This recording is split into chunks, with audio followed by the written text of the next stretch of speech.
Hey guys, what's up? It's Imurgency and welcome back to our channel. Hi. So you must be the student that's trying to decide whether you want to go back to school amidst a global pandemic. You're in the right place, because me too. This video is not going to be so much of a let me give you the facts, let me tell you exactly why you should or shouldn't go back to school. This could be more of like a think piece between the two of us. Like, consider this like a conversation. We're both trying to make sense of what's going on because none of it is really making a ton of sense, but we're forced to make a decision anyway. So with that said, let's get into this. So schools are supposed to be opening up in about like a month, right?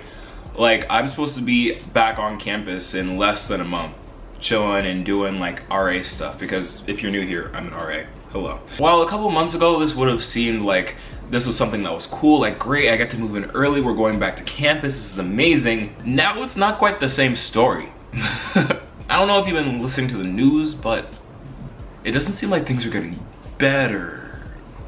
Or at least not better than they were in March. But we're going back anyway. If 2 plus 2 is 4, if 5 plus 5 is 10. Okay. Alright. I mean, I really don't know how to feel about this, because on one hand, it'd be good to actually go back to campus because, like, been in the house for 4 months, time to leave, like, you get it?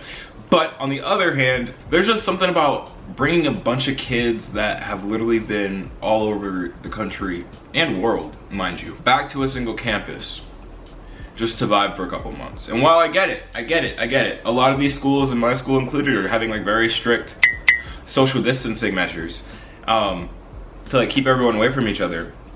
It's a college campus. You sure that's a good idea? Like, are you sure? Like, for real? Alright, like, I personally am not convinced that everything is going to be held down, because like, if these past couple of months haven't been a reminder enough, not many people are taking this seriously, and not many people are able to enforce things seriously.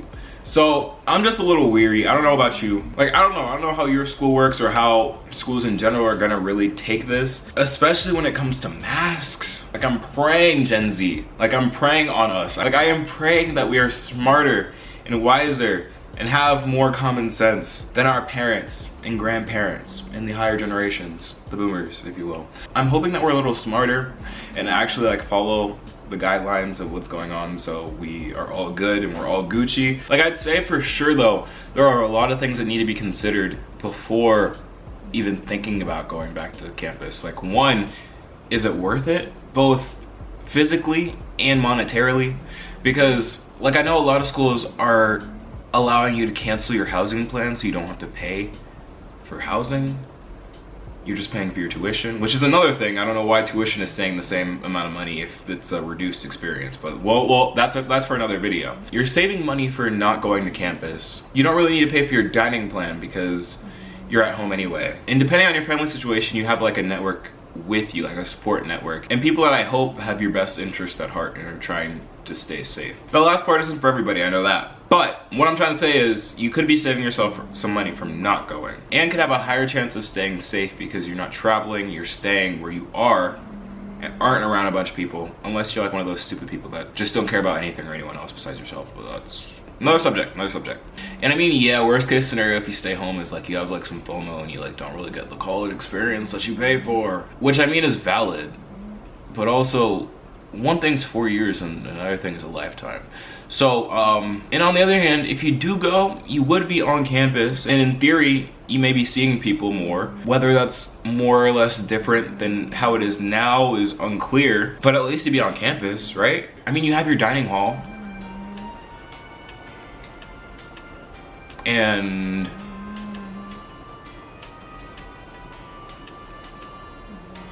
what else is there? Everything else is closed. This really got me thinking. I mean, you have your dining hall, you have your dorm, you have some outside spaces, if that's really what you want, but then again, it's fall semester, and in like 2 months after the semester starts, it's gonna be freezing, you have to be inside anyway. I'm really trying to see the benefit here of going. You know, like, a big positive is that you won't be with your family or people that you've been with for the past 4 months. So that's always a plus. Like, you'll have a new change of scenery. I know for me especially, doing schoolwork at home has been one of the hardest things I've had to do academically, like, ever. because usually like you have that nice little division of like work and then home. But I mean, like with all this, it kind of just like mixes together, and that kind of just doesn't work. I am sorry, this is coming off a lot more anti go back to school than I originally thought. It doesn't make sense for right now. Like maybe catch me spring 2021, but for fall 2020, I don't really know. With that said though, I am pretty sure that I will be back on campus. Not because I want to, but because I have an obligation as an RA to be back. I know I'm going back in the fall, but that's only because I know that where I'm going to be living is going to be like conducive to like staying healthy and all that social distancing stuff. But like, I don't know, for people that are gonna be living in like quads or 6 rooms or even doubles, especially a double when you don't know the other person. I just feel like we are living in some pretty interesting times. And I just feel like before you actually make your decision of whether you need to go back to campus or not, you should be having this kind of dialogue. So this is why I'm here, because I'm just as confused as you are. I don't really know what's going on, but hopefully everything will be fine. You like see this in an edit in a future video being like, oh wow, this didn't age well. But yeah, I'd just say in general to really take into account the pros and cons of both sides, because depending on your current living situation right now, you have to really think, would it be an upgrade to my current living situation to go back to campus? Or would it be more or less the same thing except I'm paying for it? I feel like that's what it really comes down to. If you're able to make that decision or you just like don't care, then good on you. I'm just saying that if you do choose to go back to campus, to be especially safe, because literally no one knows what they're doing. When I tell you no one has been through this before, no one has been through this before. Just like all things, try and be an advocate for yourself, look out for yourself and look out for those around you. And don't be selfish. So like, be considerate, wear a mask. That's it, that's all I had to say. Make your decision now. Anyways, I want to go back to spending the rest of my time in my bed chilling, because that's the summer 2020 vibes, baby. Yes. Let me know down in the comments below what your decision is and what you're going to be doing next semester, this coming semester. Because I want to know. I want to see what y'all are doing, so maybe I need to change what I'm doing. But yeah, thank you guys so much for watching. If you're new to the channel, hit that subscribe button. Follow me on Instagram here, follow me on TikTok here. That's about it. So peace.